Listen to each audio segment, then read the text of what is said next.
Salut à tous et bienvenue sur notre chaîne dédiée au Real Madrid. N'hésitez pas à lâcher un petit pouce bleu.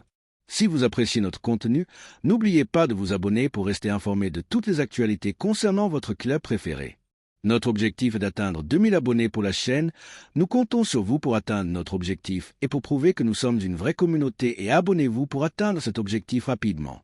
Le Real Madrid abordait la saison en tant que champion de la Liga et vainqueur de la LDC. Lorsqu'il a été annoncé que la superstar ayant marqué un triplé en finale de Coupe du Monde, Kylian Mbappé, rejoignait l'équipe, il semblait inévitable que le Real Madrid continuerait à dominer le football pendant des années. Mais cette saison a prouvé tout le contraire. Ils ont été écrasés à plusieurs reprises par leurs grands rivaux, le FC Barcelone, perdant des trophées face à eux. Ils sont également derrière Barcelone dans la course au titre en la Liga et ils ont récemment été éliminés de la Ligue des Champions, une compétition qu'ils dominent historiquement, par Arsenal Football Club. Alors, qu'est-ce qui a mal tourné pour le Real Madrid cette saison? Et quelles sont les raisons potentielles de leur performance décevante dans cette campagne? Eh bien, examinons ce qui a mal tourné pour cette nouvelle ère des Galacticos cette saison. La première raison pour laquelle je pense que le Real Madrid a sous-performé lors de la campagne 2024 à 2025 est la mauvaise stratégie de transfert de Florentino Pérez. Il est de notoriété publique que le président du Real Madrid adore les signatures de superstars. C'est ainsi qu'il a remporté l'élection pour devenir président du club, il y a de nombreuses années, en promettant des signatures de stars. Et pour être juste envers lui, il a tenu parole. Il a fait venir Luis Figo depuis le rival Barcelone dès son arrivée à la présidence. Au fil des années, il a également recruté d'autres stars comme Zinedine Zidane pour un transfert record à l'époque depuis la Juventus, qui a ensuite remporté la Ligue des Champions avec Madrid.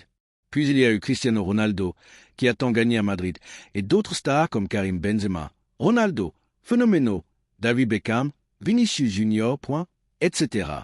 Ainsi, lorsque Florentino Pérez a signé Kylian Mbappé pour le Real Madrid cet été, cela n'a surpris aucun fan de football, car c'est ce qu'on attend de Pérez. Mais même si Mbappé générait des revenus colossaux grâce à son nom et sa marque, d'un point de vue footballistique, ce recrutement n'avait pas vraiment de sens. Il est évident que le transfert de Mbappé au Real Madrid était inéluctable. Les deux parties flirtaient depuis des années. Mais après la saison 2023 à 2024, où le Real Madrid a remporté la Liga et la Ligue des Champions, leur effectif était déjà de très haut niveau. De plus, pour remporter ce trophée, ils ont beaucoup compté sur leur meilleur joueur de la saison dernière, l'ailier gauche Vinicius Junior, qui non seulement a marqué en finale de la Ligue des Champions, mais était aussi pressenti pour remporter le Ballon d'Or 2024. Certains pensent encore aujourd'hui qu'il a été volé de ce prix. De plus, le Real Madrid comptait également sur Rodrigo, qui joue sur le côté droit mais est naturellement ailier gauche lui aussi. Ainsi, lorsqu'on a déjà deux superstars sur chaque aile, toutes deux préférant le côté gauche, recruter un autre ailier gauche comme Kylian Mbappé n'a pas beaucoup de sens. Mbappé pourrait théoriquement jouer n'importe où sur la ligne offensive. Cette saison, il a joué la majorité de ses matchs au poste d'attaquant, mais il est clairement meilleur en tant qu'ailier gauche. Après tout, c'est le poste qu'il a publiquement déclaré préféré. C'est littéralement le même scénario que lorsque Florentino Pérez a signé David Beckham alors qu'ils avaient déjà Luis Figo. Et comme les deux joueurs partageaient le même poste, ce recrutement n'avait pas non plus beaucoup de sens d'un point de vue footballistique. En regardant ce transfert avec mes lunettes de football pur, signer un joueur de haut niveau qui joue au même poste que votre meilleur joueur et le visage du club n'a pas vraiment de sens. En fait, si vous regardez le début de la saison 2024 à 2025, lorsque le Real ne jouait pas à son meilleur niveau, Vinicius et Mbappé avaient une carte de chaleur similaire, préférant tous deux le côté gauche, même si Mbappé jouait techniquement en tant que numéro 9. Je ne dis pas que Vinicius et Mbappé se détestent et que chacun veut être le seul ailier gauche du club.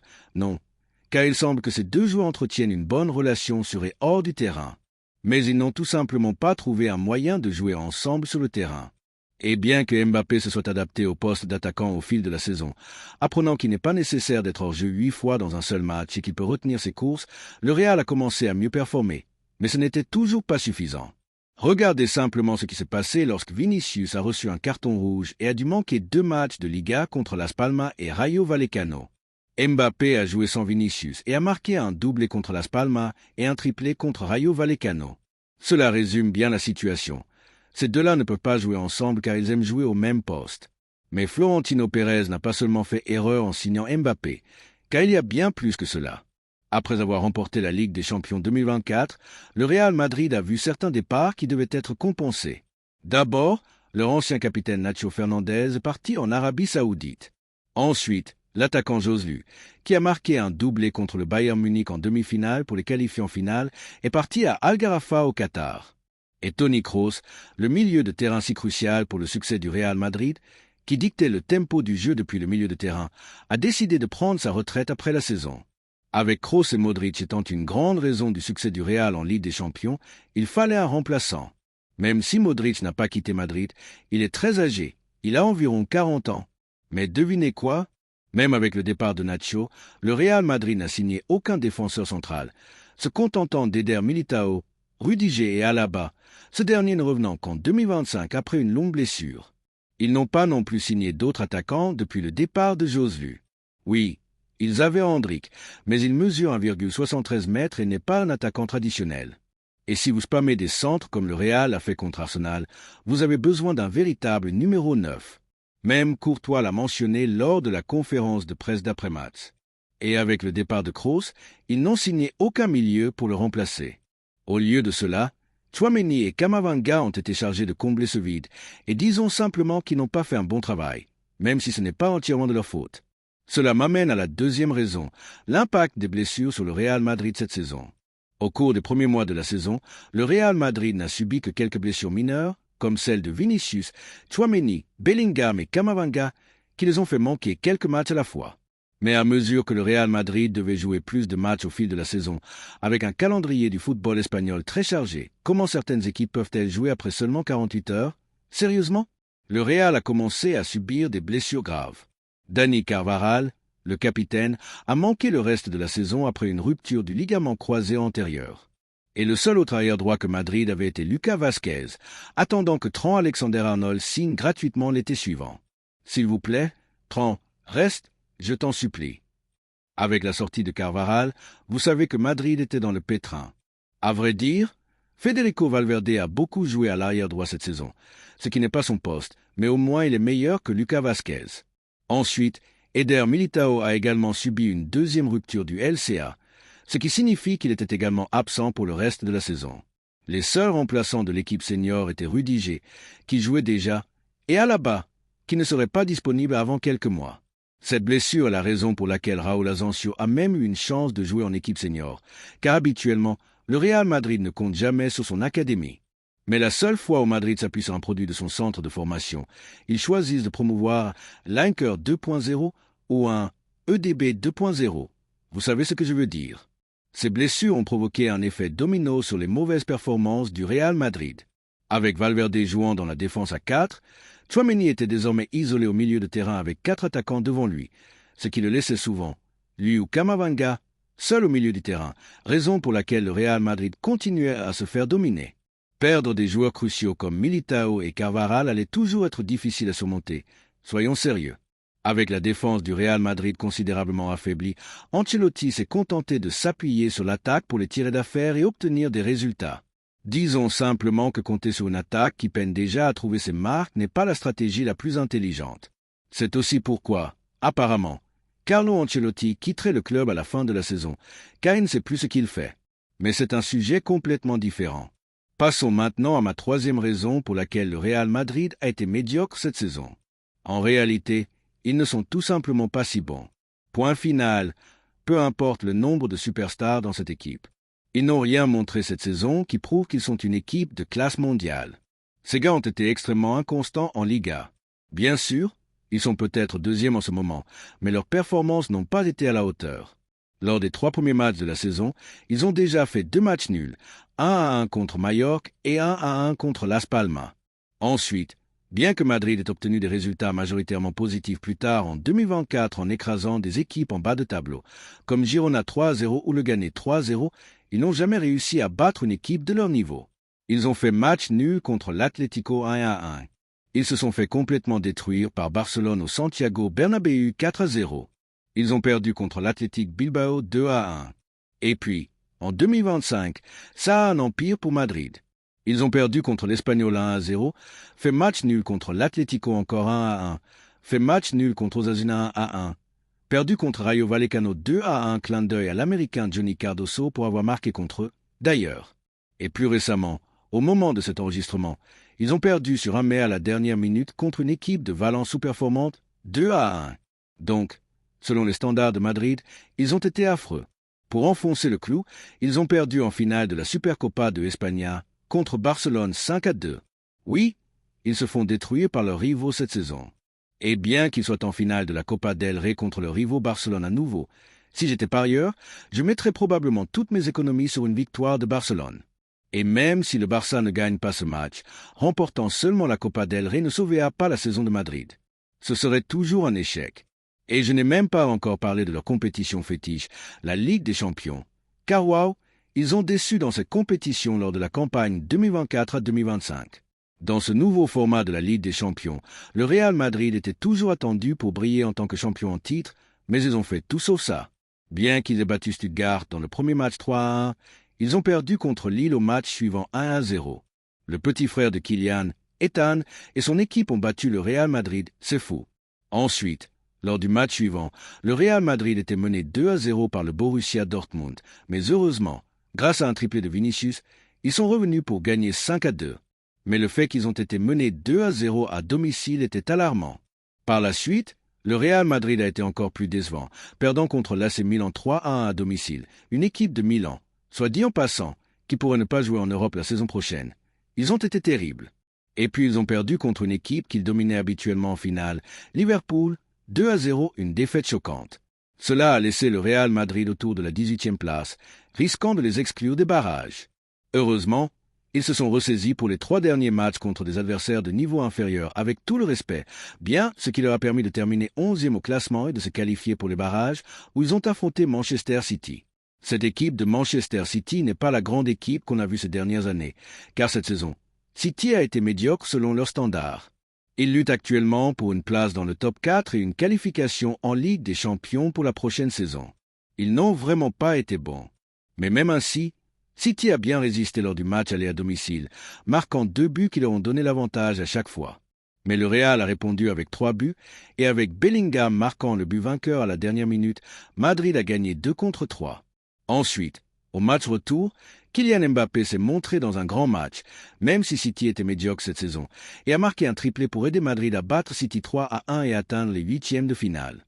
En 8e, ils ont dû affronter l'Atlético Madrid, une équipe contre laquelle ils n'ont fait que match nul cette saison. Mais heureusement, au match aller à domicile, grâce à 2 buts magistraux de Rodrigo et Brahim Diaz, le Real a battu l'Atlético pour la première fois cette saison, 2-1. Et puis, au match retour à l'extérieur, ils ont concédé un mais dès la première minute sur une frappe de Conor Gallagher, et avec Vinicius ratant son penalty, voyant le ballon dans l'espace, le match s'est décidé au tir au mais. Heureusement pour le Real Madrid, après une décision controversée indiquant que Julián Álvarez avait touché le ballon 2 fois sur son penalty, le Real Madrid a remporté la séance de tir au but et s'est qualifié pour les quarts de finale. Mais en quart, les choses ont mal tourné pour Madrid, car ils ont dû affronter Arsenal. Et mec, je me sens tellement déçu par Madrid, car je pensais vraiment qu'Arsenal n'avait aucune chance contre les champions à 15 reprises. Regarde ce que j'ai dit avant le match. Je pense qu'on peut dire sans risque que le Real Madrid va atteindre les demi-finales contre Arsenal. Je pense que c'est inévitable pour eux. Désolé pour les fans d'Arsenal, mais je doute que ce soit votre année, pour être honnête. Ouais, je vois le Real Madrid passer, comme tout autre fan de foot sensé. Passons au Real Madrid contre Arsenal. Je vais te laisser commencer. Qu'est-ce que tu penses qu'il va se passer? Ouais, mec, non, Arsenal n'a pas ce qu'il faut. Ouais, ils n'ont pas ce qu'il faut. Ça n'arrivera pas. Aucune chance. J'en doute fortement. C'est le moment où je suis le plus confiant. Si Arsenal gagne ça, je vais passer pour le plus grand idiot sur Internet pendant quelques jours. Au lieu de ça, c'est moi qui ai été ridiculisé. Et maintenant, je n'échappe pas aux accusations de Jinx BH. Car bien que Madrid ait eu quelques occasions, ils se sont fait dominer dans chaque match. Declan Rice a non seulement marqué un, mais 2 coups francs contre le Real Madrid lors du match aller. Et puis Kai Havertz a enfoncé le clou et a fait 3-0 à l'Émirat. Après ce match, le Real a commencé à parler d'une potentielle remontada, disant qu'il battrait Arsenal et atteindrait les demi-finales à coup sûr. Comme Lucas Vázquez disant que s'il y a une équipe capable de remonter, c'est Madrid. Puis Jude Bellingham, disant que le mot qu'il a le plus entendu dans le vestiaire, remontada. Puis le père de Rodrigo fait une prière devant le Bernabéu. Puis Vinicius disant, demain, 21h. Real TV disant, 90 minutes au Bernabéu, c'est très long. avec le compte Twitter du Real publiant ça en plusieurs langues via ChatGPT, etc., etc. Il y avait tellement de battage autour de cette potentielle remontada. Mec, si tu parles autant de revenir, tu ferais mieux d'assurer sur le terrain. Et devine quoi? Ils ont fait tout sauf ça. En fait, le Real Madrid s'est ridiculisé. Désolé, Madrid, mais remonter 3 buts de retard, ce n'est pas pour tout le monde. Bien que Courtois ait arrêté un penalty de Bukayo Saka en premier mi-temps, ils n'ont pas réussi à prendre l'avantage. Et Bukayo Saka a ensuite réussi son lob en jeu ouvert en deuxième mi-temps pour prendre l'avantage au Bernabéu. Et bien que Vinicius ait profité d'une erreur de Gabriel pour marquer un mais pour Madrid, ça n'a pas suffi, avec Martinelli marquant contre le Real Madrid, ce qui est fou. Imaginez laisser Martinelli vous dominer, c'est insensé. Et Arsenal a gagné à l'extérieur 2-1, ce qui signifie que les Gunners ont battu le Real Madrid 5-1 sur les 2 matchs. C'est embarrassant, vraiment embarrassant. Le Real Madrid a parlé de tout ça pour se faire balader comme dans un parc. Mais waouh, c'est franchement honteux. Et écoute, je ne suis pas fan d'Arsenal. Ne vous méprenez pas. Mais mec, Real Madrid, vous êtes nuls cette saison. Désolé. Qu'est-ce que vous voulez que je dise? Tron, comment tu peux rejoindre ces gars? Mec, ils sont pathétiques. Il n'y a pas grand-chose à dire sur Madrid. Il faut juste s'asseoir et rire. Mais parlons maintenant de l'avenir de Madrid. Y a-t-il un espoir que Madrid surmonte cette période difficile? Je pense qu'il y a de l'espoir, mais avec des réserves, c'est sûr. Le premier espoir, c'est le manager. Ancelotti, qui a eu une saison médiocre en tant qu'entraîneur cette année, est sur le départ avec l'équipe nationale du Brésil qui le courtise fortement. Et le remplaçant semble être Xavi Alonso, qui, je pense, deviendra l'entraîneur du Real. Quelqu'un de frais et nouveau sera une bonne chose pour Madrid. Mais je me demande comment ça va fonctionner, car Xavi, à ma connaissance, aime jouer avec un système en 5 défenseurs, avec les latéraux étant essentiellement des ailiers. Mais on verra comment Xavi s'adapte avec le Real Madrid. Ensuite, le Real Madrid doit frapper fort cet été avec des recrues. Il semble qu'ils obtiendront probablement mon cher Scousé, Trent Alexander-Arnold, en transfert gratuit. Mais il ne va pas résoudre les problèmes défensifs de Madrid. Bien sûr, vous récupérez Carvajal et Militao, mais seront-ils les mêmes joueurs après une rupture des ligaments croisés? Surtout Militao, qui en a eu 2 maintenant. Et en revenant à Trent, je veux dire, c'est une offensive latérale. Il ne résoudra pas les problèmes défensifs du Real Madrid, et pour l'instant, c'est le seul joueur fortement lié à Madrid pour un transfert. Je ne sais pas si Florentino Pérez va plonger plus loin dans le marché pour d'autres joueurs. De plus, je ne vois pas cet essai avec Vinicius, Mbappé et Rodrigo durer encore longtemps. Ce que je veux dire, c'est que je pense qu'un de ces joueurs stars va partir de cet été ou le suivant, à moins que Xavi Alonso ne trouve un moyen de fonctionner avec eux tous. Maintenant, je ne pense pas que Rodrigo va partir. Il n'a pas l'air du genre à le faire. Je ne sais pas comment l'expliquer autrement. Et Mbappé vient d'arriver, et il est sans doute devenu le visage de Madrid cette année, donc il ne partira pas non plus. Ce qui signifie une seule choisie. Ma prédiction audacieuse, c'est que Vinicius pourrait quitter le Real Madrid à l'été 2025 ou 2026. Peut-être pour l'Arabie Saoudite ou ailleurs, je ne sais pas. Mais si un joueur superstar doit quitter le Real Madrid cette saison, je pense que ce sera lui. Et je pense que cela bénéficiera au Real Madrid avec le poste d'ailier gauche grand ouvert pour Mbappé, et peut-être que l'équipe fonctionnera à nouveau comme elle le devrait et redeviendra les rois d'Europe. Mais qu'en pensez-vous de cette saison ratée du Real Madrid? Êtes-vous d'accord avec mes raisons, ou y a-t-il autre chose qui cause la chute de Madrid? Êtes-vous d'accord avec ma prédiction que Vinicius pourrait partir? Dites-moi ce que vous en pensez dans les commentaires ci-dessous. Si vous avez aimé cette vidéo, n'oubliez pas de vous abonner. Ça me fait vraiment plaisir. Merci d'avoir regardé cette vidéo et j'espère que cette vidéo vous a plu. N'hésitez pas à lâcher un petit pouce bleu, vous abonner à la chaîne et à activer la cloche pour ne rien manquer des prochaines vidéos.